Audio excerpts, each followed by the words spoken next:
I am Kumar Gaurav, and today we are going to study one of the most defining moment of Indian history, that is the Third Battle of Panipat.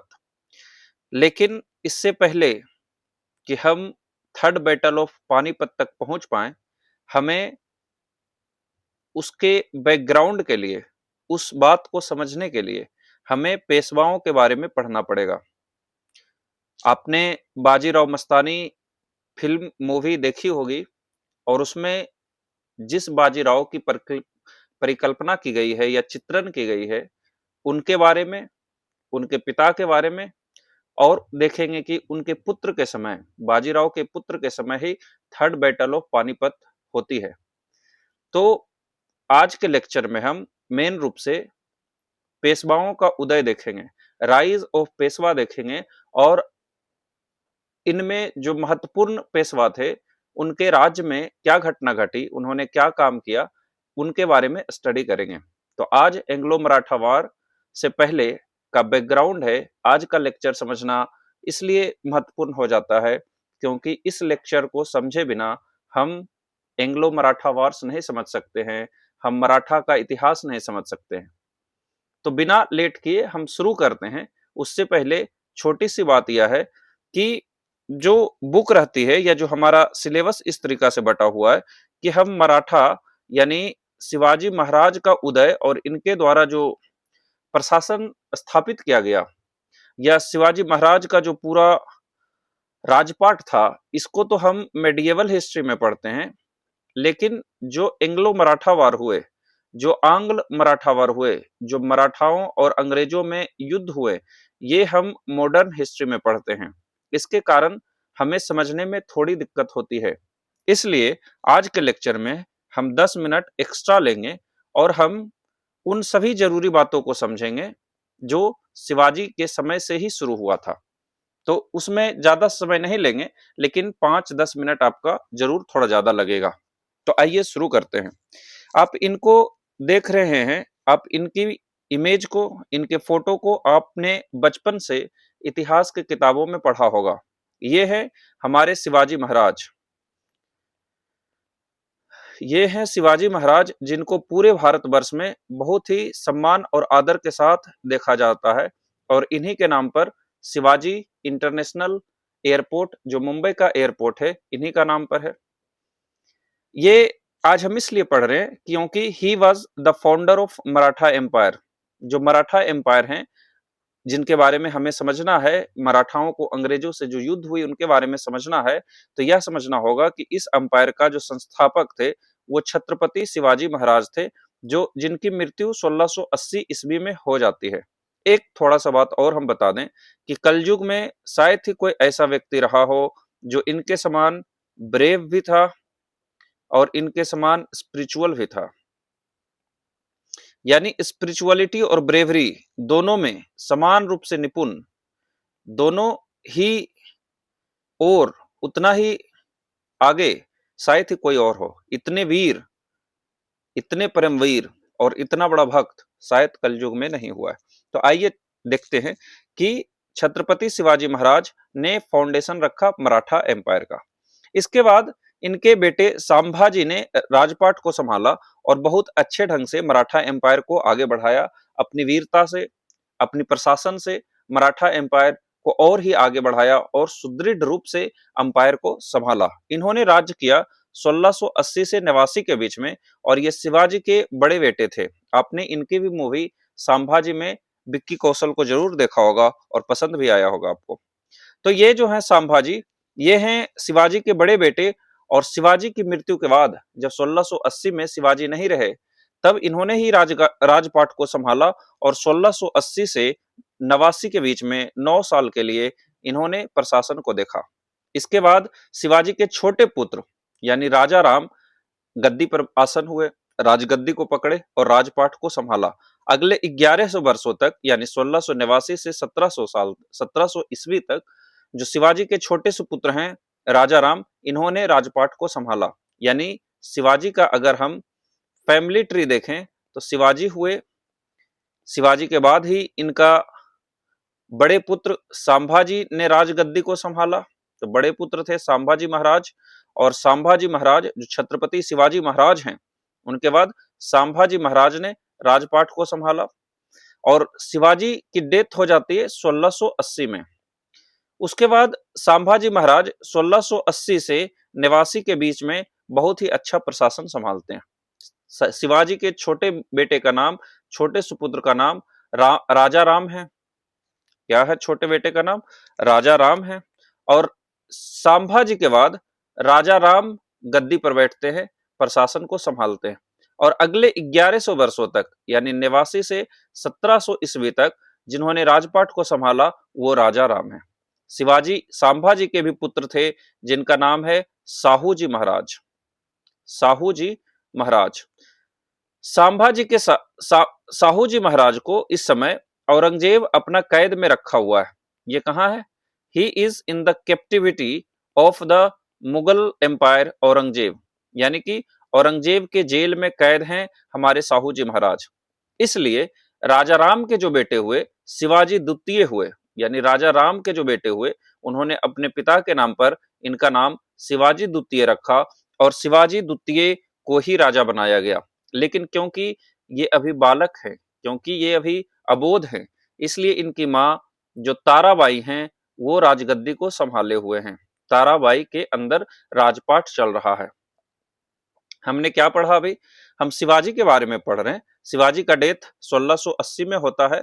उसके बाद उनके बड़े बेटे संभाजी महाराज राजगद्दी को संभालते हैं। संभाजी के बाद उनके छोटे भाई राजा राम राजगद्दी को संभालते हैं। राजा राम के बाद शिवाजी द्वितीय राजगद्दी को संभालते हैं। हालांकि वो बालक हैं, अबोध हैं, इसलिए माँ तारा यानी ताराबाई ही सब कुछ देख रेख कर रही है। लेकिन जब साहू जी महाराज अभी जेल में है, कैप्टिविटी में है, जब औरंगजेब की मृत्यु होती है 1707 में, यानी कि 1700 के बाद 1707 तक शिवाजी द्वितीय राजा है और ताराबाई ही प्रशासन को देख रही है। 1707 में औरंगजेब की मृत्यु होती है और उसका बेटा, हालांकि नालायक बेटा रहता है, लेकिन उसका जो बेटा नालायक बेटा है बहादुर शाह प्रथम, जिसके बारे में हमने पहले ही पढ़ रखा है, यह राजगद्दी को संभालता है। ये आने के बाद एक अच्छा काम करता है कि हिंदुओं के प्रति, जाट के प्रति, राजपूत के प्रति, सिख के प्रति एक उदार नीति को अपनाता है, और इसलिए ये साहू जी को अपने जेल से छोड़ देता है।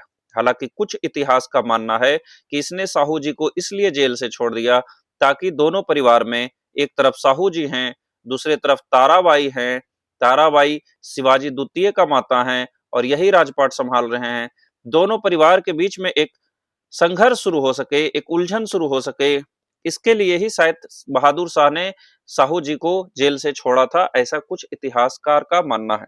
कुछ भी रीजन हो, पर जब साहू जी 1707 में जेल से बाहर आते हैं और यहाँ पहले ही राजा के रूप में शिवाजी हैं जो अभी बालक हैं और ताराबाई उनकी माता हैं, ये प्रशासन संभाल रहे हैं, तो साहू जी चाहते हैं कि राजगद्दी इन्हें मिले, क्योंकि अगला तो भी बालक है। इसलिए दोनों परिवार के बीच में एक संघर्ष शुरू होता है और इसी संघर्ष में साहू जी अपॉइंट करते हैं, ये साहू जी अपॉइंट करते हैं पेशवा को, पेशवा के रूप में, और वो पेशवा हैं बालाजी विश्वनाथ। पेशवा का नाम क्या है? बालाजी विश्वनाथ। आपने पेशवा के बारे में जरूर पढ़ा होगा, अगर नहीं पढ़ा है तो हम बता देते हैं। देखिए, जो मराठा एम्पायर था, जो शिवाजी ने मराठा एम्पायर को बनाया, इसका जो प्रशासन था, एडमिनिस्ट्रेशन था, इसको संभालने के लिए 8 मंत्री लोग थे। राजा तो मराठा रहेंगे, ये तो किंग है, ये तो सब कुछ का सर्वोसर्वा है, सब कुछ के श्रेष्ठ हैं, इन्हीं के दिशा निर्देश पर हर एक काम होगी। लेकिन जो इनके मंत्रीगण हैं वो 8 थे, इसलिए उन्हें अष्टप्रधान कहा गया है। और यह क्वेश्चन बीपीएससी में 68 में पूछा गया है कि अष्टप्रधान किनके प्रशासन के पार्ट थे? राजा राम, ये मराठाओं या विजयनगर एम्पायर, इस तरह से 4 ऑप्शन दिया हुआ था, या अकबर। तो जो अष्टप्रधान है ये मराठा के जो एडमिनिस्ट्रेशन है उनके विभिन्न अंग थे, और ये अष्टप्रधान 8 डिपार्टमेंट का हेड होते थे, यानी ये मंत्री के समान ही हैं। अभी हम आर्ट के प्रशासन के बारे में नहीं समझना चाह रहे, अभी हम समझना चाह रहे हैं कि इसमें एक जो महत्वपूर्ण थे वो पेशवा थे। ये प्राइम मिनिस्टर के समान थे, या ये फाइनेंस या वित्त को संभालते थे, फाइनेंस मिनिस्ट्री को संभालते थे। फाइनेंस मतलब जो वित्त है, जो कर है उस समय की जो भी है, उसको संभालते थे। ये एक तरीका से प्राइम मिनिस्टर के रूप में काम करते थे। हालांकि इनकी पावर अभी सीमित है, जो जैसा राजा कहेंगे वैसा ही ये करेंगे।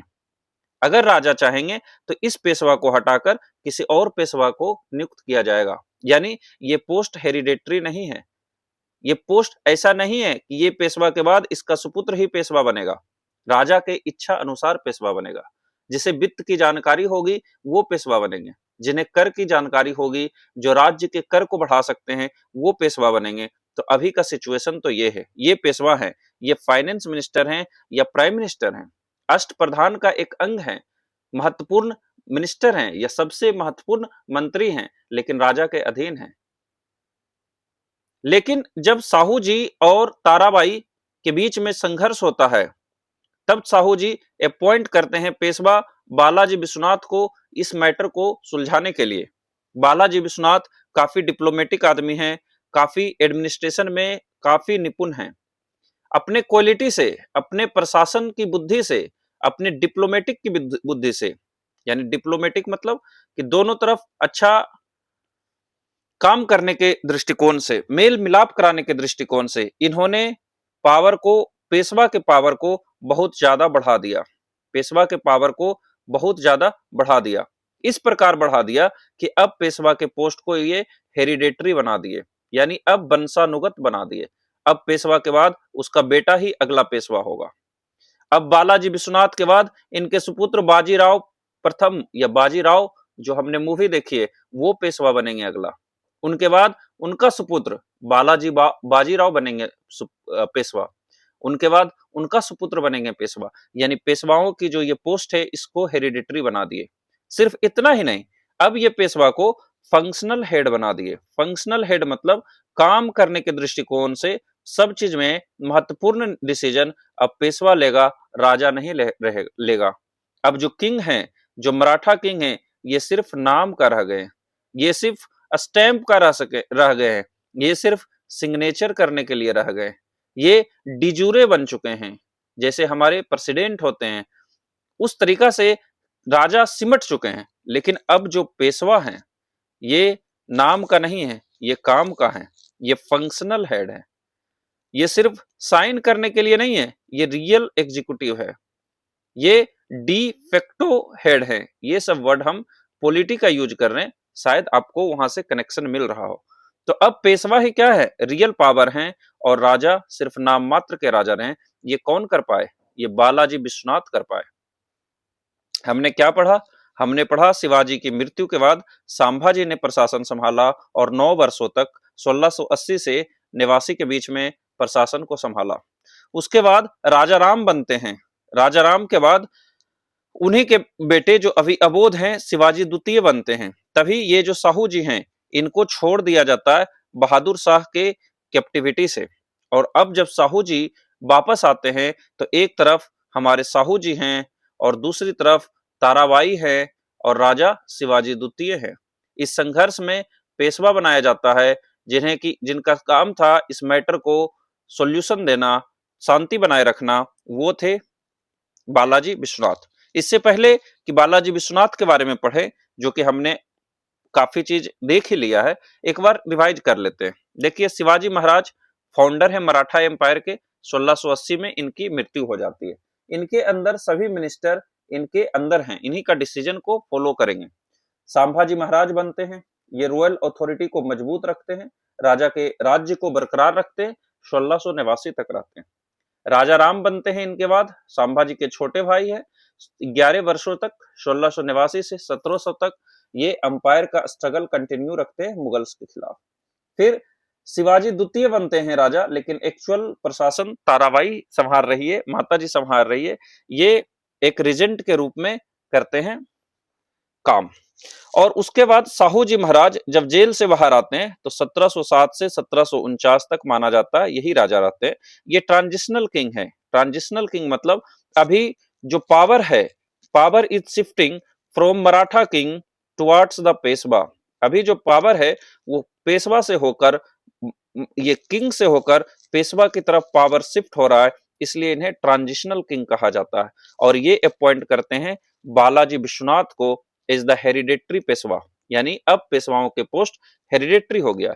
After this point the Peshwa became de facto ruler of umpire. इसी के बाद पेशवा डिफेक्टो रूलर हो जाता है और छत्रपति का जो पावर है, जो राजा का पावर है, वो धीरे धीरे कम हो जाते हैं। समझ में आया आपको?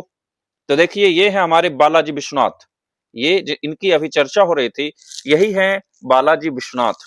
यहाँ देखिए क्या लिखा हुआ है, tribute to the sixth Peshwa of Maratha empire. यहाँ सिक्स्थ पेशवा लिखा हुआ है और इस तरफ कहीं लिखा रहेगा फर्स्ट पेशवा। फर्स्ट देखिए, जब शिवाजी थे राजा, जब शिवाजी राजा थे तब भी तो पेशवा का पोस्ट होती थी, क्योंकि तब भी तो फाइनेंस मिनिस्टर, प्राइम मिनिस्टर की आवश्यकता पड़ेगी, तब भी तो अष्टप्रधान का एक महत्वपूर्ण अंग पेशवा होंगे। जब संभाजी राजा बनेंगे तब भी तो क्या होगा, पेशवा का आवश्यकता पड़ेगा, तब भी तो प्राइम मिनिस्टर की आवश्यकता पड़ेगी, फाइनेंस मिनिस्टर की आवश्यकता पड़ेगी। संभाजी के बाद जब इनके छोटे भाई राजा राम बनेंगे, ये हम इसलिए बार बार बता रहे हैं कि आपको याद हो, राजा राम जब बनेंगे तब भी तो पेशवा की आवश्यकता होगी, तब भी तो कोई पेशवा रहेंगे। जब शिवाजी द्वितीय बनेंगे तब भी तो कोई पेशवा रहेंगे, और जब साहू जी बनेंगे तभी तो बालाजी विश्वनाथ का अपॉइंटमेंट किया जाएगा, तभी तो बालाजी विश्वनाथ बनेंगे पेशवा। यानी रियल टर्म में देखा जाए तो बालाजी विश्वनाथ जो हैं ये पहले पेशवा नहीं है। बालाजी विश्वनाथ पहले इस पोस्ट को धारण करने वाले व्यक्ति नहीं है, लेकिन बालाजी विश्वनाथ इस तरह से देखें तो ये छठा पेशवा है। लेकिन ये इसलिए महत्वपूर्ण है क्योंकि इन्हीं के समय पेशवा रियल अथॉरिटी बना, इसी के समय पेशवा का पोस्ट हेरिडेटरी बना, वंशानुगत बना। इन्हीं के समय Peshwa functional head of Maratha empire बना और मराठा किंग का पावर यहां से घटना शुरू हो गया, जो सिर्फ नाम मात्र का राजा बनकर रह गए हैं। इसलिए बालाजी विश्वनाथ को कई बार हम फर्स्ट पेशवा के रूप में भी याद करते हैं, इनके इन कंट्रीब्यूशन की वजह से।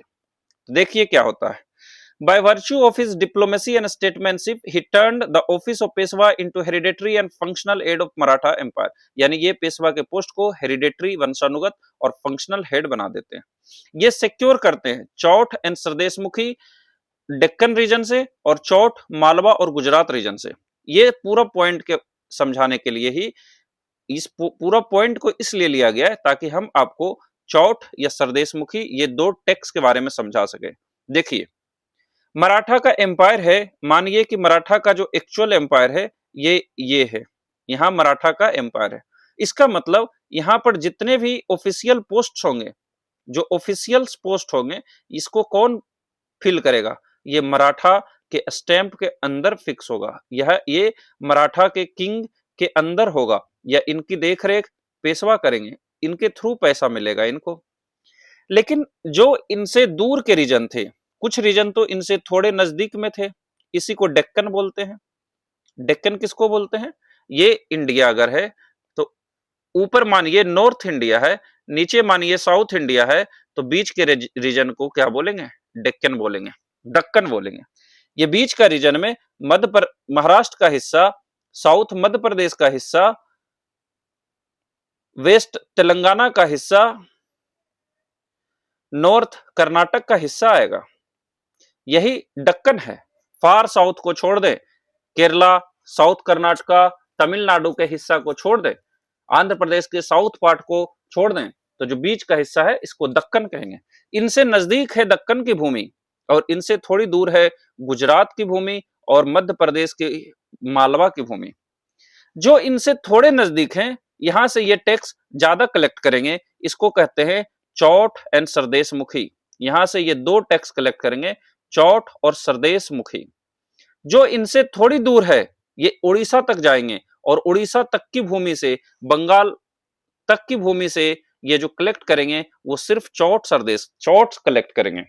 अब आइए देखते हैं क्या होता है। चौथ का मतलब होता है, ये वर्ड आया है चौथाई वर्ड से, और आपने बचपन में ही पढ़ा होगा, चौथाई का मतलब होता है 1/4, या इसी को बोलते हैं 25%।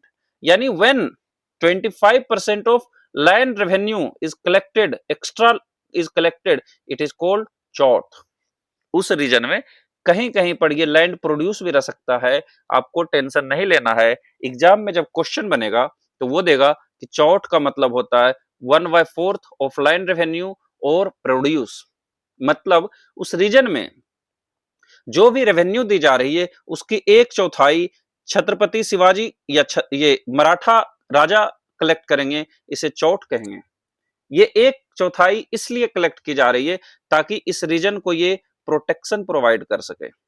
इस रीजन में अगर आप चाहते हैं, मराठाओं का यह मानना था जैसे ये मराठा हैं और अगर ये चाहते हैं, ये सोचते हैं कि ओडिशा का रीजन में अगर ओडिशा का राजा यह सोचता है कि मराठाओं का अटैक ओडिशा में ना हो तो ओडिशा क्या प्रोवाइड करेगा? ओडिशा इनको चौथ प्रोवाइड करेगा। 25% ऑफ लैंड रेवेन्यू मराठा के पास आएगा ताकि मराठा इस रीजन को रेड ना कर सके, ताकि मराठा इस रीजन का पीस का ख्याल रखे, प्रोटेक्शन का ख्याल रखे। उस तरीका का कुछ सिस्टम थी। चौथ आपको ध्यान रखना है, 1/4 ऑफ लैंड रेवेन्यू लिया जाता था and this was for protection. दूसरी जो टैक्स कलेक्ट करते थे वो था सरदेशमुखी। ये सरदेशमुखी भी टैक्स है और ये था 1/10। तो चौथ है 1/4, चौथाई वर्ड से आया है, और सरदेशमुखी है 1/10 ऑफ लैंड रेवेन्यू। कई जगह ये लैंड प्रोड्यूस भी रहता है पर ज्यादा करेक्ट है लैंड रेवेन्यू, पर क्वेश्चन जब भी आएगा दोनों वर्ड आपको दिया हुआ रहेगा, स्लैश करके प्रोड्यूस भी लिखा रहेगा, आपको टेंशन नहीं लेना है। तो ये 1/10 है और यह इसलिए कलेक्ट करते थे क्योंकि मराठा कहते थे कि आसपास के रीजन में हमारा हेरेडिटरी अधिकार है, हेरेडिटरी राइट है, यानी हमारे पूर्वज इन एरिया से सरदेशमुखी कलेक्ट करते थे। हमारे पूर्वज इस एरिया में एक पोस्ट को धारण करते थे जिसका नाम है सरदेशमुख, और सरदेशमुख पोस्ट का काम होता था, इस ऑफिसर का काम होता था रेवेन्यू कलेक्ट करना। क्योंकि हमारे पूर्वज इस एरिया से रेवेन्यू कलेक्ट करते थे, इस नाते आपसे हम 1/10 एक्स्ट्रा लेंगे, इसे ही क्या कहा जाता है? सरदेशमुखी कहा जाता है। तो सरदेशमुखी क्या है? 1/10 ऑफ लैंड रेवेन्यू टैक्स जो मराठा कलेक्ट करते थे, अपने आसपास के रीजन से कलेक्ट करते थे, ये डेक्कन से कलेक्ट करते थे। क्यों कलेक्ट करते थे? क्योंकि ऐसा मानना था कि यहाँ पर इनका हेरिडेटरी राइट है, वंशानुगत अधिकार है, क्योंकि इनके पूर्वज इस एरिया के पहले सरदेशमुख रह चुके हैं, इस एरिया में रेवेन्यू कलेक्ट करते थे, उस तरह से इनका भी अधिकार है कि इस एरिया से वो 1/10 टैक्स कलेक्ट कर सके। चौथ क्या है? चौथ है 1/4 टैक्स जो दूर के एरिया से, गुजरात से, मालवा से, उड़ीसा से कलेक्ट करते थे। देखिए यहाँ क्या लिखा हुआ है, 1/4 ऑफ रेवेन्यू और प्रोड्यूस इसी तरह रहेगा एग्जाम में लिखा हुआ, एसेंशियली ए प्रोटेक्शन फी और tribute from areas outside direct Maratha rule. ये मराठा रूल के बाहर हैं और एक ट्रिब्यूट मिलता था ताकि वहां अटैक ना हो। सरदेशमुखी एक्स्ट्रा 10% चौथ के ऊपर levy for Maratha king a chief headsman या सरदेशमुख होने के नाते। ये भी काम किसने किया? जब बालाजी विश्वनाथ बनते हैं पेशवा तो वो 1/4 यानी कि चौथ कलेक्ट करते हैं। कहां से? यहाँ देखिए, चौथ और सरदेशमुखी डेक्कन से कलेक्ट करते हैं और चौथ मालवा और गुजरात से कलेक्ट करते हैं। आपको टेंशन नहीं होना चाहिए इस बात को पढ़ते हुए, क्योंकि हमने ही बताया है कि जब भी चौथ और सरदेशमुखी की बात आएगी तो सिर्फ डेक्कन की बात आएगी, लेकिन सिर्फ चौथ की बात आएगी तो अभी बालाजी विश्वनाथ के समय सिर्फ मालवा एंड गुजरात आया है। आगे बाजीराव के समय देखेंगे या बालाजी बाजीराव इनके पोते के समय देखेंगे कि वो उड़ीसा से भी कलेक्ट करते हैं, 1751 में अटैक करते हैं और उड़ीसा से मुगल एम्पायर से चौथ कलेक्ट करने की बात करते हैं, डिमांड करते हैं, जो उन्हें मिलता भी है, वो उस समय देखेंगे। आइए एक और देखते हैं कि ये जो बालाजी विश्वनाथ हैं, ये बालाजी जो विश्वनाथ हैं, इन्होंने एक सिस्टम को हेरिडेटरी बनाया और उस सिस्टम का नाम है सरंजम सिस्टम। तो सबसे पहले हमें समझना होगा कि सरंजम सिस्टम क्या था। अब आप कहेंगे कि क्या यह सब समझना जरूरी है, क्या ये ज्यादा टेक्निकल तो नहीं है? बिल्कुल टेक्निकल नहीं है, और इसको समझे बिना हम यह नहीं समझ पाएंगे कि इतने मजबूत मराठा अंग्रेज से युद्ध इतनी आसानी से कैसे हार जाते हैं। इसलिए यह तो हमें समझना ही होगा। देखिए जो मराठा हैं, मराठा जो किंग हैं, ये मराठा किंग के अंदर 5 सरदार थे। 5 सरदार मतलब ये जो अपना एरिया है मराठा का, इसको ये 5 पार्ट में बांट देते थे। मराठा राजा जो हैं उनका तो एक एरिया रहेगा ही, ये तो किंग है, मराठा है। लेकिन जो बचे हुए एरिया हैं इनको ये 5 सरदार में बांटते थे, यानी 5 सरदार यहाँ होते थे। ऐसे तो कई सरदार थे, लेकिन 5 महत्वपूर्ण सरदार थे, यानी इनका एम्पायर का मैक्सिमम पार्ट ये पांचों सरदार में बटा हुआ था। सरदार का मतलब मराठा चीफ में बटा हुआ था, और यही भूमि को सरंजम कहते हैं। यानी सरंजम क्या है? ये एक पीस ऑफ लैंड है डिस्ट्रीब्यूटेड टू मराठा चिफ्स और Maratha sardars so that they can provide army to the Maratha king during the time of war. यह सरंजम वह जमीन का टुकड़ा है जो मराठा सरदार को दिया जाता था, ताकि वो यहाँ से टैक्स कलेक्ट करके युद्ध के समय राजा को सेना से मदद कर सके। ये 5 थे, और ये 5 आपको याद भी करना है, क्योंकि आगे जब हम फर्स्ट एंग्लो मराठा वार या खास तौर पर जब हम थर्ड एंग्लो मराठा वार पढ़ेंगे तो देखेंगे इन 5 सरदारों में आपस में मेल नहीं रही, पांचों आपस में ही लड़ बैठे, जिसके वजह से मराठाओं को इतनी बुरी हार झेलनी पड़ी।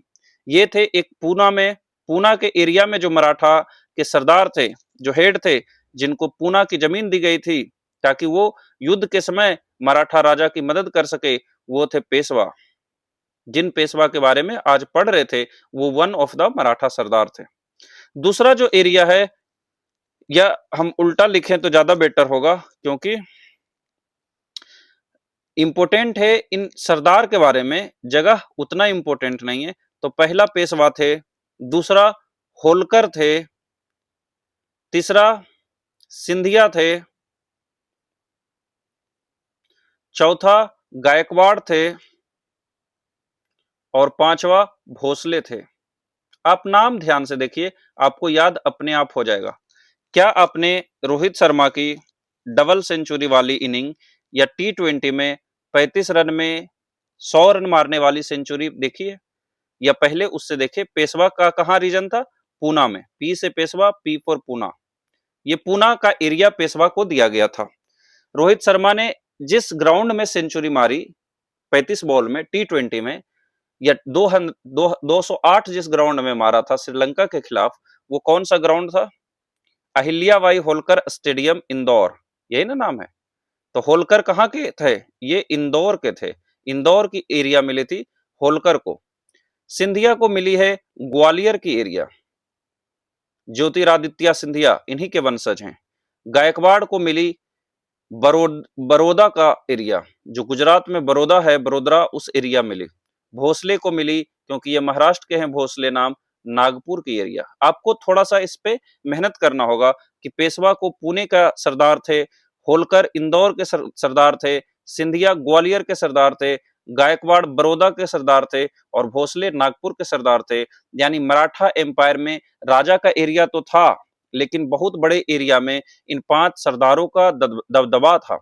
इन 5 सरदारों की मिली जुली सेना ही मराठा की तरफ से लड़ते थे। मराठा का खुद का भी सेना था, लेकिन अगर इनके बीच में सामंजस्य नहीं हुआ, अगर ये आपस में लड़ बैठे तो कमजोर हो जाएंगे, जैसा कि थर्ड एंग्लो मराठा बैटल में होता भी है। तो आप सरंजम सिस्टम समझ गए। इस सरंजम सिस्टम को बालाजी विश्वनाथ ने हेरिडेटरी बना दिया। इस सरंजम सिस्टम को क्या किए? बालाजी विश्वनाथ ने हेरिडेटरी बना दिया, यानी एक सरंजम के बाद जो एरिया इंदौर के राजा को मिला है, इंदौर के सरदार को मिला है, अगला उसी का बेटा उस एरिया का सरंजम बनेगा। इससे यह हुई कि उनका लॉयलिटी तो ले पाए राजा, लेकिन धीरे धीरे अगर अच्छे राजा वहां नहीं बने, अगर अच्छे वंशज नहीं आए, तो हो सकता है कि वो यूनिटी में एक दखल हो जाए। तो देखिए सरंजम क्या है। Saranjam was a piece of land granted to Maratha sardar और chiefs for providing military support to the Maratha king. Maratha king को सपोर्ट के लिए ये था। The system was started by, ये सिस्टम राजा राम के द्वारा शुरू किया गया था, पॉलिटिकल मेजर, ताकि लॉयलिटी जो की पर्सनल है, जो की मिलिट्री कमांडर है, उनको लॉयलिटी मिल सके। बालाजी विश्वनाथ के अंदर ये हेरिडेटरी भी हुआ, और इसलिए पार्टीशन के भी लायबल थे। अगर इंदौर का जो सरंजम है, जो सरदार है, जो इंदौर का सरदार है, अगर इसके 2 पुत्र हैं, तो ये पूरा एरिया को 2 पार्ट में बांटना पड़ेगा, और इस तरह से थोड़ा सा गड़बड़ हो सकता है, पर फिर भी हमें सिर्फ इतना याद रखना है कि बालाजी विश्वनाथ ने इसको हेरिडेटरी बनाया। तो ये बालाजी विश्वनाथ फंक्शनल हेड बनाते हैं पेशवा को, हेरिडेटरी बनाते हैं पेशवा को। बालाजी विश्वनाथ सरंजम सिस्टम को भी हेरिडेटरी बनाते हैं, और ये चौठ और सरदेशमुखी दक्कन के रीजन से कलेक्ट करते हैं, और साथ में चौठ मालवा और गुजरात से कलेक्ट करते हैं। ये आपको समझ में आया होगा। इसके बाद जो पेशवा बने वो इनके पुत्र हैं, इनके सुपुत्र हैं बाजीराव हैं, बालाजी नहीं है, सिर्फ बाजीराव हैं। ये हैं बाजीराव प्रथम, क्योंकि लास्ट पेशवा जो रहेंगे वो बाजीराव द्वितीय रहेंगे, उनके बारे में भी पढ़ेंगे। ये बाजीराव प्रथम है। बालाजी विश्वनाथ की मृत्यु 1720 ईस्वी में होती है, और अगले 20 वर्षों तक यह बालक, क्योंकि अभी 20 वर्ष का ही है इस समय, इसलिए यह बालक महान योद्धा 20 वर्षों तक मराठा की ऊंचाई, पेशवा की ऊंचाई, जमीन से फलक तक ले जाते हैं, और हिंदुत्व का तिरंगा ये आसमान की ऊंचाइयों तक फहराते हैं। ये हैं बाजीराव प्रथम। आपने मूवी में यही बाजीराव प्रथम को देखा है, यही बाजीराव प्रथम पर मूवी बनी है। कौन सी मूवी? बाजीराव मस्तानी जो मूवी है ये इन्हीं पर बनी है। यहां नहीं दिख रहा है क्यों? ठीक है, तो आइए पढ़ते हैं ये बाजीराव के बारे में। थोड़ा सा यहाँ ये नोट्स नहीं दिख रहा है, इसके लिए ठीक है, ये है। तो ये बाजीराव प्रथम है, इनके बारे में पढ़ते हैं। तो पहला चीज हमने क्या पढ़ा इनके बारे में? ये है बाजीराव प्रथम, हम पढ़ा देते हैं, उसके बाद फिर हम पढ़ देंगे एक बार। ये बाजीराव प्रथम है। ये पेशवा कब बनते हैं? अच्छा, इनके पिताजी का नाम क्या है? बालाजी विश्वनाथ, जिनकी मृत्यु 1720 में होती है, और 1720 से 1740 तक ये पेशवा रहते हैं। आश्चर्य देखिए कि 1720 में इनकी आयु भी 20 साल की रहती है, यानी इनका जन्म 1700 का होता है, और इनका जन्म 18 अगस्त को होता है, जो मेरा भी बर्थडे है। बस ऐसे ही हमने बता दिया आपको, कोई और बात नहीं है। तो ये बाजीराव प्रथम जो है 1720 से, ये ऊपर दिख नहीं रहा है, इसके कारण बार बार हमें यह करना पड़ रहा है, माफ कीजिएगा ये सब चीज। तो बाजीराव प्रथम जो है 1720 से 1740 तक ये पेशवा रहते हैं। ठीक है, अब देखिए इनका जो मूवी में दिखाया गया वह तो अलग है, लेकिन रियल में क्या था कि ये हैं in his military career of 20 years, 20 साल तक ये पेशवा रहे। इसमें he was not defeated even once, so he remain undefeated. ये 20 वर्षों तक अनडिफीटेड रहे। ये 20 वर्षों तक इतने युद्ध लड़े, एक में भी पराजय का सामना नहीं किया। इसलिए कहा जाता है कि भारत के जो महान सेनापति हुए, जिन्होंने जीवन में एक भी युद्ध ना हारा हो, जैसे समुद्रगुप्त, जैसे चंद्रगुप्त मौर्य, उन्हीं के श्रेणी में यह भी हैं। यानी भारत के महान सेनापतियों में इनका भी नाम बहुत आदर से लिया जाता है, क्योंकि 20 वर्षों में ये अनडिफीटेड रहे, एक भी युद्ध नहीं हारा अपने जीवन में। दूसरी बात, इन्हें कहा जाता है फाइटिंग पेशवा। पेशवा तो बहुत थे, लेकिन फाइटिंग पेशवा एक ही थे, वो हैं बाजीराव प्रथम, क्योंकि इनकी जीवन की मैक्सिमम टाइम युद्ध करते हुए ही गया है। इन्होंने मराठा के एम्पायर को बहुत दूर तक फैलाया, नॉर्थ इंडिया तक फैलाया, नर्मदा से ऊपर ले गए। ये वही पेशवा हैं, आपने मूवी में देखा होगा बाजीराव मस्तानी में, कि जाते हैं और मोहम्मद शाह रंगीला का गर्दन पकड़ लेते हैं और बोलते हैं कि तुम्हारी राजधानी के चारों तरफ 50,000 मराठा सैनिक नंगी तलवारें लेकर खड़ी है, जो मेरे एक इशारे में तुम्हारी सारी सेनाओं को खत्म कर सकता है। इतने पावरफुल थे कि दिल्ली में जाकर दिल्ली के राजा, मुगल राजा का गर्दन पकड़ सकता था, वो बाजीराव प्रथम थे। इतने मजबूत थे, इतने शक्तिशाली थे। ये ऐसा इनके बारे में बोला जाता है कि इन्होंने अपनी जिंदगी घोड़े के पीठ पर बिता दी, मतलब ये लगातार राइड करते रहते थे। और इनका जो सबसे फेमस था वो था he is considered as the greatest exponent of guerrilla warfare after Shivaji. Guerrilla warfare का मतलब होता है जब हमारी सेना की टुकड़ी छोटा हो और सामने के दुश्मन का बड़ा सेना हो, तो हम सामने से युद्ध नहीं करते हैं, हम बुलावा देकर युद्ध नहीं करते हैं, हम समय और जगह बताकर युद्ध नहीं करते हैं, बल्कि सुबह के समय या जब हमारा दुश्मन तैयार नहीं रहता है, उस समय इस पर एकाएक अटैक करते हैं और इसको छिन्न-भिन्न करके फिर तुरंत लौट आते हैं। इसमें स्पीड बहुत ज़्यादा मायने रखती है, क्योंकि स्पीड नहीं रहेगा तो इस पर एकाएक हमला नहीं किया जा सकता है और हमला करके लौटा नहीं जा सकता है। तो ये जो गुरिल्ला वारफेयर है, जहां पर हम सेनाओं जब हमारा दुश्मन तैयार नहीं होता है उस समय हम अटैक करते हैं, ये शिवाजी के बाद माने जाते हैं ग्रेटेस्ट एक्सपोनेंट। इनके बारे में आपने मूवी में भी देखा होगा कि ऐसा बोला जाता है और ये सत्य है कि जिस दूरी को तय करने में पहले पेशवाओं का सेना ही और दूसरे सेना को तो और ज्यादा समय लगती थी, अगर उनको 7 दिन लगता था तो ये 2 से 3 दिन में उस एरिया को, उस डिस्टेंस को घोड़ा से कवर कर लेते थे। इतने महान थे इनकी सेना। अपने अंदर वो नेतृत्व शक्ति इनके अंदर था कि अपना सेना को इतना फास्ट लेकर जाते थे कि दुश्मन चौंक उठता था कि इतना जल्दी तो ये पहुंच ही नहीं सकता था, क्योंकि उसे लगता था कि अभी इनकी सेना को आने में 2 दिन है, पर ये वहां 10 घंटा में, 15 घंटा में पहुंच जाते थे, तो आश्चर्यजनक रूप से अटैक करते थे। तो ये माना जाता है कि ये ग्रेटेस्ट एक्सपोनेंट है गुरिल्ला वारफेयर का शिवाजी महाराज के बाद।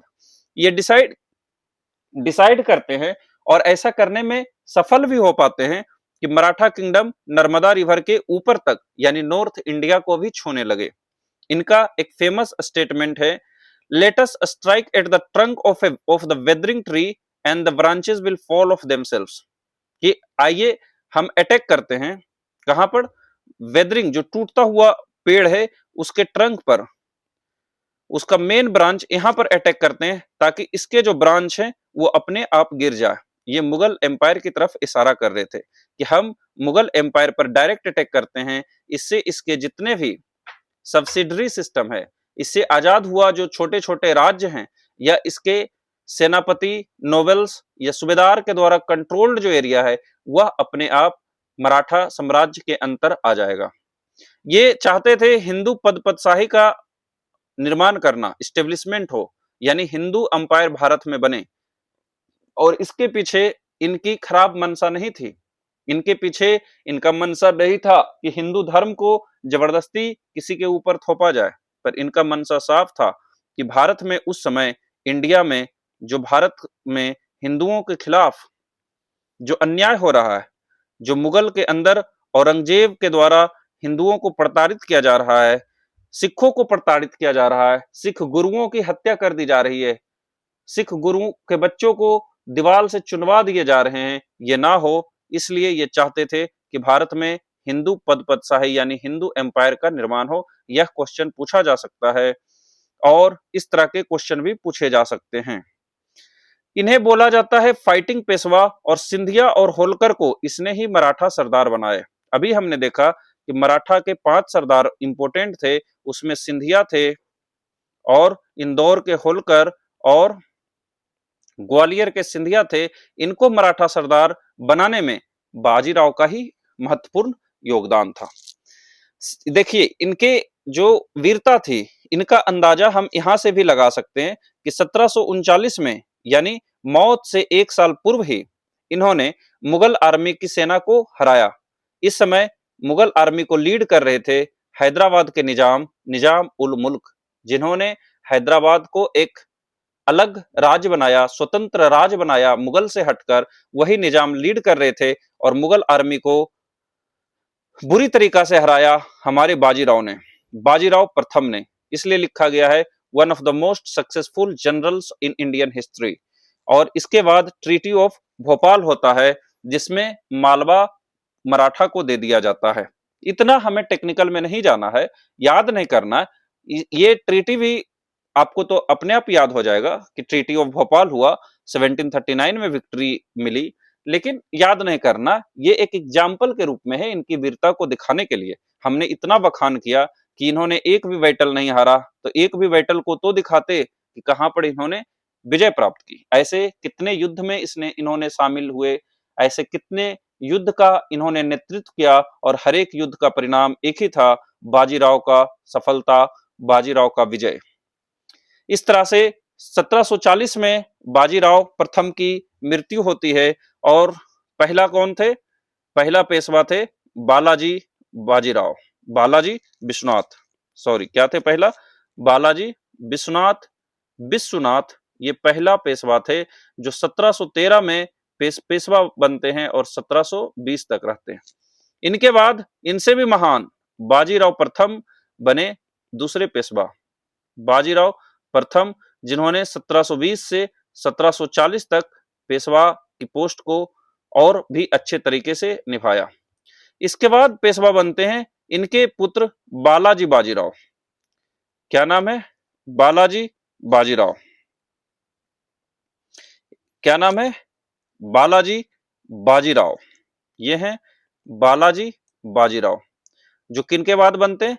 बाजीराव के बाद बनते हैं। देखिए यहाँ पर बालाजी नाम है और बाजीराव नाम है, यानी दोनों दादा और पिता का नाम से बना हुआ यह नाम बालाजी बाजीराव है, जो 1740 में पेशवा बनते हैं और थर्ड बैटल ऑफ पानीपत 1761 तक ये रहते हैं।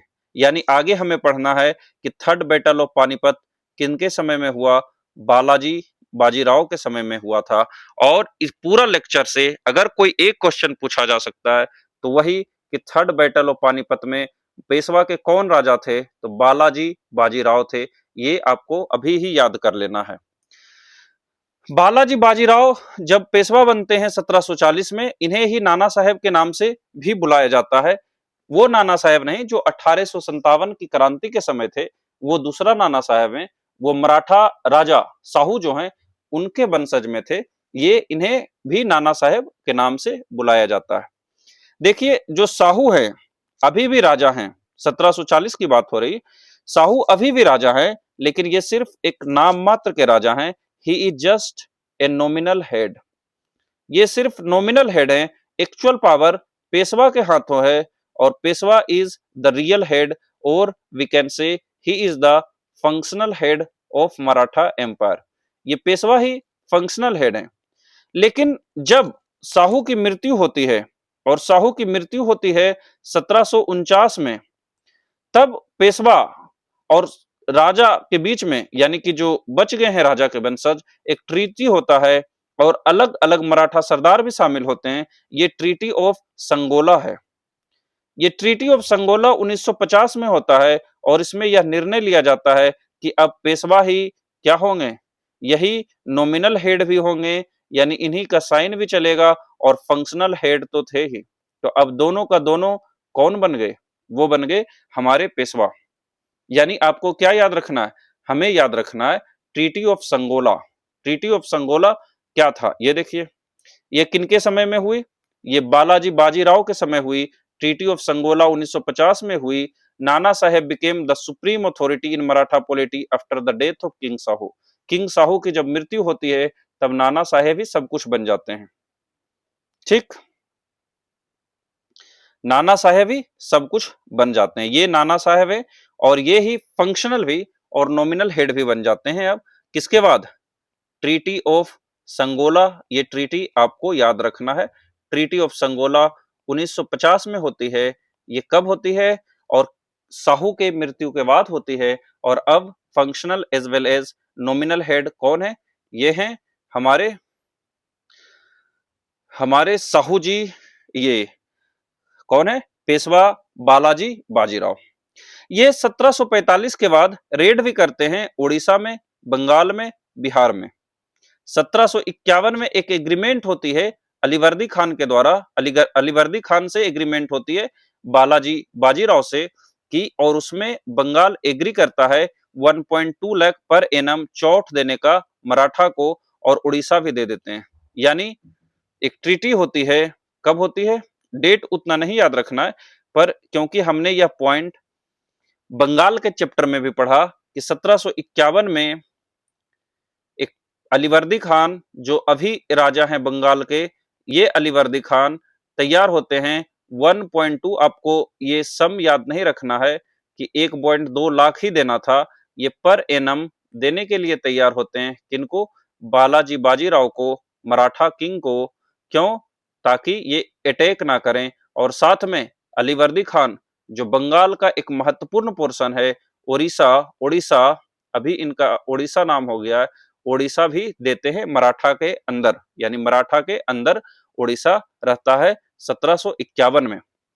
अब आप बताइए, हमने उस लेक्चर में पढ़ा था, आप कनेक्ट कीजिए और कनेक्ट कीजिएगा तभी याद रहेगा कि यही वो परलक्ष्य था कि मराठाओं का जब अटैक हुआ, पेशवा का जब अटैक हुआ, तब यही ब्रिटिश को एक बहाना मिला और ब्रिटिश फोर्टिफाई करने लगा केजीएस को, कालिकता, गोविंदपुरी, सूतानती को, और यही फोर्टिफिकेशन का नाम फोर्ट विलियम रखा गया, यानी बंगाल में क्या था, फोर्ट विलियम था। और यही से फोर्टिफिकेशन हुआ, और यही फोर्टिफिकेशन जो किलाबंदी करना होता है, चारों तरफ घेरा लगाना होता है, इससे बाद में सिराजुद्दौला नाराज होता है और इसलिए दोनों के बीच में झड़प होती है और यहीं से ब्लैक होल ट्रेजेडी होती है। और यही धीरे धीरे battle of Plassey, battle of Buxar और ट्रीटी ऑफ इलाहाबाद होती है। आपने पढ़ा होगा, आप इस सबको कनेक्ट करके पढ़िए, यहां तक कोई दिक्कत नहीं है। लेकिन ये जो चोट कलेक्ट कर रहे हैं मराठा, इसमें एक प्रॉब्लम थी कि मराठा का अगर ये एरिया है, ये ओडिशा तक के एरिया को अगर जीत जा रहे हैं, इतने बड़े एरिया को जीत जा रहे हैं, तो यहाँ ये एडमिनिस्ट्रेशन क्यों नहीं ला रहे हैं? एडमिनिस्ट्रेशन लाने का मतलब अपना ऑफिसर्स को क्यों नहीं अपॉइंट कर रहे हैं जो इस एरिया में टैक्स को कलेक्ट करेगा, प्रशासन को संभालेगा, राजपाट को संभालेगा, जिससे मराठा एम्पायर का ही एरिया इतना दूर बढ़ जाएगा। ऐसा ये नहीं कर रहे हैं, सिर्फ यहाँ से एक पैसा लेकर एक तरीका से लूट कर रहे हैं, जिससे ये एरिया इनके अंदर नहीं रहता है और मराठा एम्पायर उतना सुदृढ़ रूप से आगे नहीं बढ़ पाता है। ये चौथ और सरदेशमुखी जो टैक्स है, जो एक्सक्लूसिवली मराठा के समय ही देखा गया है, इसका एक फॉल्ट था, क्योंकि ये इन्हें बिना कोई वहां काम किए ही मिल जाता था, इसलिए इनका एडमिनिस्ट्रेशन और इनका साम्राज्य ज्यादा दूर तक नहीं रह पाया और धीरे धीरे सिमट गया। ये हम समझे। आगे देखते हैं, थर्ड बैटल ऑफ पानीपत होता है, ये हमें समझना होगा अच्छी तरीके से। क्या होता है थर्ड बैटल ऑफ पानीपत? और हमारी माने और हमारे जैसे, हम तो नहीं, मतलब उस सोच से मिले हुए बहुत सारे इतिहासकार हुए जिनका मानना है कि this is the black day of Indian history, Bharat का यह काला दिन है। और इसमें क्या हुआ कि हमारे देश के पश्चिमी भाग में एक देश है जिसका नाम है अफगानिस्तान। ये अफगानिस्तान के एरिया में एक प्रशासन चल रहा है, ये है दुर्रानी किंगडम, यानी एक किंगडम चल रहा है, एक राजपाट चल रहा है, इसका नाम है दुर्रानी किंगडम। जैसे हमारे यहाँ मराठा का राज है, मुगल किंगडम चल रहा है, मुगल एम्पायर चल रहा है, उसी तरह अफगानिस्तान में जो एम्पायर चल रहा है वह है दुर्रानी किंगडम। इस दुर्रानी किंगडम का एक राजा है, क्रूर, अपने जनता के लिए नहीं हमारे लिए है, आक्रमकता है, ये है अब्दाली। क्या है? अहमद शाह अब्दाली। आपने इसका भी मूवी देखा होगा, अहमद शाह अब्दाली है, पानीपत मूवी देखा होगा। अफगानिस्तान का एरिया में दुर्रानी किंगडम है, वहां का राजा है अहमद शाह अब्दाली। अहमद शाह अब्दाली भारत की तरफ रुख करता है और अपने साथ जाट को, अपने साथ राजपूत को, अपने साथ रोहिल्ला को और अपने साथ अवध के राजा को, अवध के राजा सबको अपने साथ मिला लेता है। यानी ये जो अफगानिस्तान का राजा है अहमद शाह अब्दाली है, ये अकेले तो आता है लेकिन अपने साथ भारत के जाट को, भारत के राजपूत को, भारत के रोहिल्ला को, भारत के अवध के राजा शुजा-उद-दौला को मिला लेता है। और दूसरे तरफ हैं मराठा जो नीचे से पूना की तरफ से पानीपत आते हैं। और यही पानीपत जो हरियाणा के पास है, यहाँ एक संघर्ष भीषण होती है और इस भीषण में मराठाओं की हार होती है। हार के पीछे बहुत कारण है जो हम कल तक पढ़ेंगे, खास करके हम कल पढ़ेंगे, इनके हार के बारे में विश्लेषण करेंगे कि अब्दाली के समक्ष ये इनकी क्यों हार हुई। जब हम एंग्लो मराठा वार पढ़ लेंगे उसके बाद देखेंगे कि why was Maratha defeated by Ahmad Shah Abdali and as well as they were defeated in Anglo-Maratha wars. What were the reasons behind those defeat of the Marathas? लेकिन आज हम इतना समझ सकते हैं कि मराठा जब पूना से चलते हैं, पेशवा की सेना जब पूना से चलती है, जब महाराष्ट्र से चलती है, पानीपत की तरफ, तो अपने साथ ये बच्चे भी लेके जाते हैं। यानी कि इनकी सेना में बहुत सारे बच्चे भी हैं, इनकी सेना में महिलाएं भी है। और ऐसा नहीं लग रहा है कि ये युद्ध करने जा रहे हैं, ऐसा लग रहा है कि फैमिली पिकनिक पर जा रहे हैं, क्योंकि युद्ध के समय जब मराठाओं की सेना को घेरा जाता है तो भूख, हंगर एक प्रमुख कारण हो जाता है, जिनके कारण ये डिफीट होते हैं। इन बच्चों और महिलाओं के कारण इनकी चाल धीमी हो जाती है। बाजीराव प्रथम की जो सेना अपनी तेज आक्रमण के लिए जानी जाती थी, अभी वही सेना स्लो हो चुका है, स्लो मार्च कर रहा है। पैदल सेना धीरे चल रही है, क्योंकि बच्चे और महिलाएं भी शामिल है। इसलिए मराठाओं को हार झेलनी पड़ती है। और दूसरा कारण यहाँ आप देख रहे हैं कि भारत के ही जाट, भारत के राजपूत, भारत के रोहिल्ला और भारत में ही अवध के राजा, ये सब अब्दाली की तरफ मिले हुए हैं, क्योंकि मराठा बार बार यहाँ अटैक करते थे और इनसे टैक्स कलेक्ट करते थे। इसलिए मराठा अपने दोस्त से ज्यादा दुश्मन बनाए हुए हैं, जो अब्दाली का साथ देता है।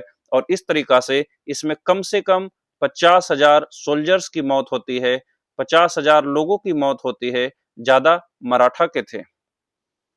ये 50,000 में ज्यादा मराठा के थे, लेकिन इतना काफी नहीं है। इनमें मराठा के जो कमांडर इन चीफ हैं, नीचे नाम लिखा हुआ है, ये हैं सदाशिव राव भाव। कौन है? सदाशिव राव भाव। ये देखिए, ये हैं मराठा के commander in chief Sadashiv Rao भाव। और मराठा के ही राजकुमार हैं, ये हैं विश्वास राव।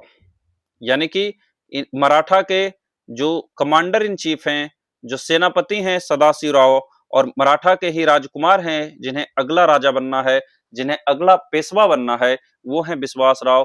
इन दोनों की भी आहुति हो जाती है युद्ध में। ये दोनों भी वीरगति को प्राप्त होते हैं। और ये तो मराठा का लॉस था ही, ये तो पूरे भारत का लॉस था ही। ये खबर सुनकर जो हमारे राजा हैं, जो हमारे पेशवा हैं इस समय, बालाजी बाजीराव, जिन्हें हम नाना साहेब कहते हैं, बालाजी बाजीराव की भी देहांत हो जाती है। जिन्हें हम नाना साहेब कहते हैं, इनका भी देहांत हो जाती है, हार्ट अटैक हो जाता है।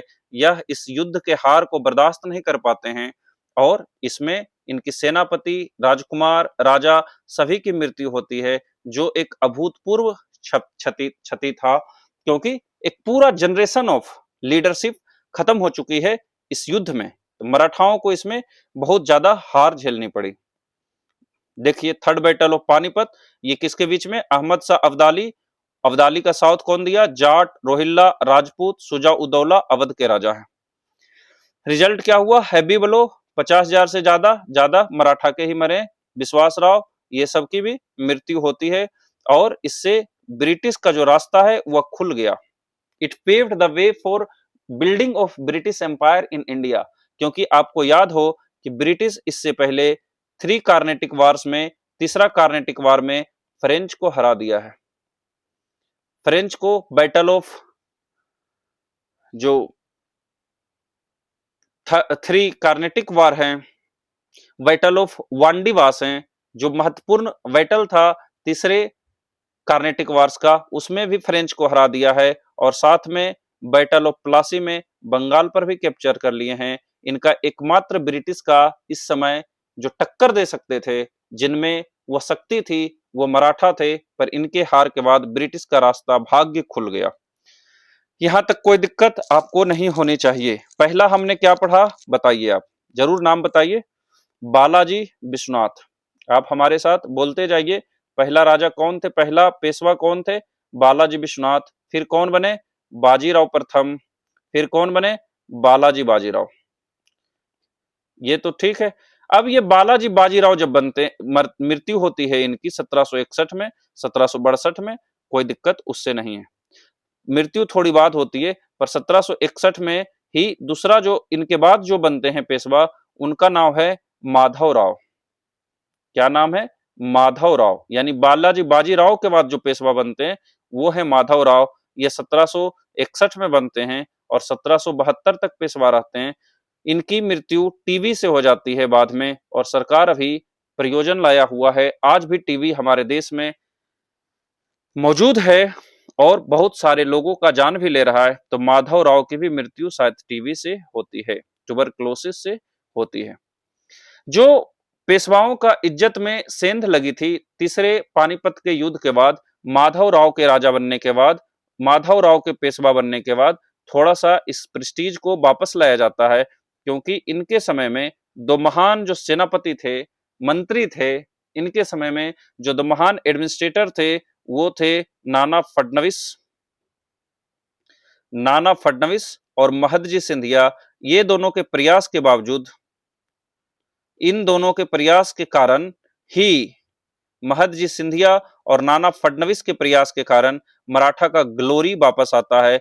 ये दोनों, महदजी सिंधिया के अंतर्गत सेना दिल्ली जाती है और दिल्ली में अब्दाली की सेना ने दिल्ली के राजा जो शाह आलम द्वितीय हैं, आप इनका नाम भली वाकिफ जानते होंगे, क्योंकि शाह आलम द्वितीय के समय ही बैटल ऑफ बक्सर होता है। तो ये जो शाह आलम द्वितीय है, इसको राजगद्दी से अब्दाली हटा देता है, तो शाह आलम द्वितीय को दोबारा राजगद्दी पर बैठाते हैं महदजी सिंधिया। दिल्ली जाते हैं तो ये शाह आलम द्वितीय को हटाकर जिसे राजा का राजभार संभालने का मौका देता है अब्दाली, वह था नजीबुल्ला, यानी नजीबुल्ला को ही राजपाट संभालने का जिम्मेवारी देता है। ये रोहिल्ला है, इसे भी खदेड़ देते हैं, दिल्ली से भगा देते हैं। महदजी सिंधिया के अंदर मराठा जाट से, राजपूत से, सभी से फिर से बदला लेता है, अवध से सबसे बदला लेता है और जो इज्जत में कमी आई थी उसको वापस करता है। किसके समय? माधव राव के समय, जो 1761 से 72 तक पेशवा रहे। इनका ग्लोरी किस समय रिस्टोर्ड हुआ? नाना फडणवीस और महदजी सिंधिया के कारण। ये है नाना फडणवीस, ये देखिए, ये है नाना फडणवीस, ये है महदजी सिंधिया। क्या किए ये दोनों? Mahadji Scindia reseated the Mughal empire Shah Alam on the throne of Delhi. Shah Alam को कुछ समय के लिए इनकी गद्दी से अब्दाली हटा देता है, वापस बैठाते हैं और रिवेंज लेते हैं जाट, रोहिल्ला, राजपूत सभी से। तो अभी थर्ड बैटल ऑफ पानीपत के बाद जिन्होंने पेशवा का पोस्ट संभाला है वो है माधव राव।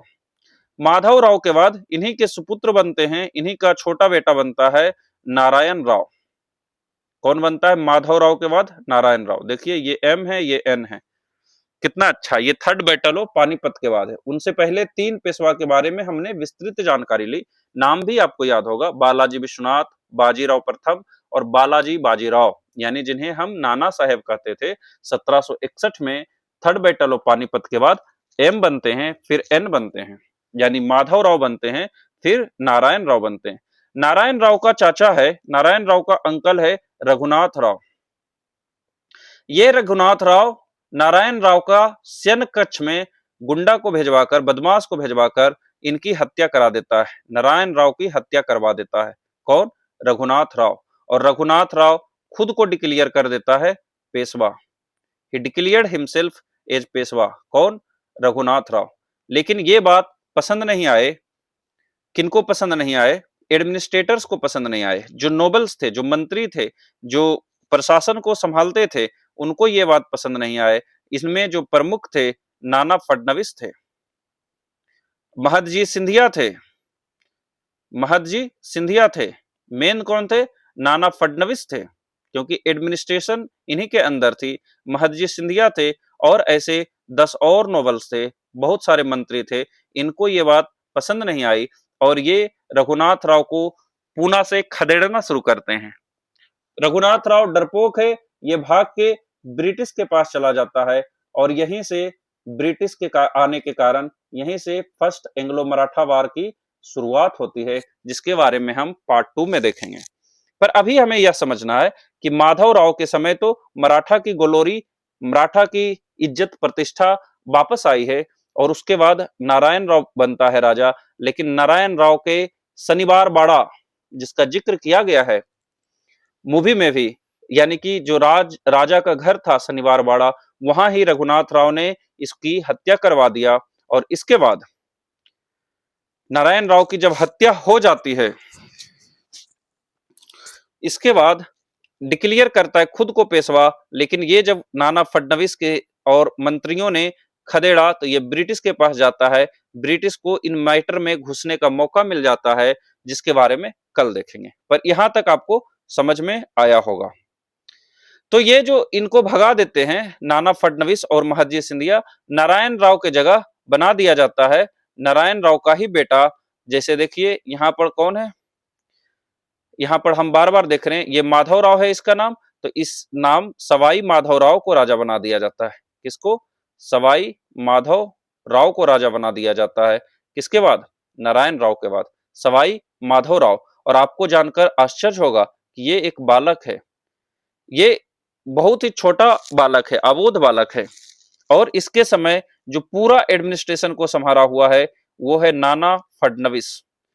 और नाना फडणवीस के हाई हैंडेडनेस के कारण, नाना फडणवीस क्योंकि इस बालक को आजादी नहीं दे रहा है, इस बालक को कुछ करने का मौका नहीं दे रहा है, सवाई माधवराव 1795 में आत्महत्या कर लेते हैं, सुसाइड कर लेते हैं। कब राजा बनेंगे सवाई माधवराव? देखिए ये सब 74 की घटना है, 73 में मृत्यु हो गया, तो 74 में बनेंगे। नहीं समझ में आया? ओके जी। माधवराव कब बनते हैं राजा? थर्ड बैटल ऑफ पानीपत के बाद 61 से 72 तक रहते हैं। नारायण राव कब बनेंगे? 1772 में जब माधवराव की मृत्यु होगी, अगले ही वर्ष इसकी हत्या करा दी जाएगी रघुनाथ राव के द्वारा। तो इनको जब रघुनाथ राव को खदेड़ दिया जाता है तो इसके बेटे को राजा बनाया जाता है सवाई माधवराव को। कब बनाया जाएगा? 1773 में। और 1795 में इसने सुसाइड कमिट कर लिया, मात्र 22-23 साल की उम्र में। जितना भी उम्र हो, बहुत कम उम्र में इसने आत्महत्या कमिट कर लिया सवाई माधवराव। अभी बालक है, बहुत ही छोटा बालक है, अबोध है, इसको राजा बना दिया जाता है। ये देखिए Sawai Madhavrao the minor son of Narayan Rao was appointed the next Peshwa under Nana Phadnavis. एक बार रिवाइज कर लेते हैं और फिर इसके पार्ट 2 में एंग्लो मराठा वार पढ़ेंगे। पहला कौन है? बालाजी विश्वनाथ 1713 से 20। फिर कौन है? बाजीराव प्रथम 1720 से 40। ये मिलिट्री को सक्सेसफुली कंडक्ट करते हैं और एम्पायर को आगे बढ़ाते हैं नॉर्थ इंडिया तक में। फिर बालाजी बाजीराव, नाना साहेब, याद रखना है इन्हीं के समय क्या हुआ है? थर्ड बैटल ऑफ पानीपत होता है और छत्रपति का जो रूल है वो यहीं खत्म होता है। फिर माधवराव प्रथम बनते हैं और यहाँ पर मराठा जो पावर है, प्रेस्टीज है, उनको वापस लाया जाता है। और उसके बाद नारायण राव बनते हैं, इनको एसेसिनेट कर दिया जाता है पैलेस, राजघराना में ही, राजघर में ही, राजा का घर में ही, शनिवारवाड़ा में। और इससे सक्सेशन क्राइसिस होता है। रघुनाथ राव ही हत्या करवाता है, इसलिए नारायण राव का अंकल रहता है। शॉर्ट डिस्प्यूट क्लेम, इसी से फर्स्ट एंग्लो मराठा वार की शुरुआत होती है, जिसके बारे में हम अगले पार्ट में पढ़ेंगे। माधवराव 2 या सवाई माधवराव जो हैं, इनको राजा बनाया जाता है। ये एक बालक हैं छोटे से, इसलिए इसको रूल किया जाता है 12 भाई। 12 भाई मतलब जो 12 मिनिस्टर्स थे नाना फडणवीस के अंदर, ये मेन मिनिस्टर हैं, सबसे पावरफुल हैं। पर ऐसे 12 लोग थे, उनके अंदर माधवराव को राजा बनाया जाता है, जिन्होंने 1795 में आत्महत्या कमिट कर लेते हैं। जो लास्ट पेशवा बनते हैं वो है बाजीराव द्वितीय, जो 1796 में यानी 17 इनकी मृत्यु के बाद बनते हैं और 1818 तक रहते हैं। ये रघुनाथ राव का ही पुत्र है। ये जो इन्होंने जो घपलेबाजी किया रघुनाथ राव, जिन्हें आत्महत्या करवा दिया, जिसने मर्डर करवाया, यही रघुनाथ राव का बेटा है बाजीराव द्वितीय। द लास्ट पेशवा है, यही साइन करता है ट्रीटी ऑफ बेसेन। क्या था ट्रीटी ऑफ बेसेन? क्यों इसके समय थर्ड एंग्लो मराठा वार होता है, जिसमें यह भी शामिल होता है, जिससे कि पेशवा का रूल ही खत्म हो जाता है। कल देखेंगे, यानी कि जब हम थर्ड एंग्लो मराठा वार पढ़ेंगे तब बाजीराव के बारे में वहां इनकी चर्चा होगी, क्योंकि उसमें महत्वपूर्ण किरदार बाजीराव द्वितीय का ही है। तो आज हमने पेशवा के बारे में पढ़ा। कल हम या पार्ट 2 में हम फर्स्ट एंग्लो मराठा वार पढ़ेंगे और फिर सेकेंड एंग्लो मराठा वार और थर्ड एंग्लो मराठा वार, तीनों एंग्लो मराठा वार को पढ़ेंगे।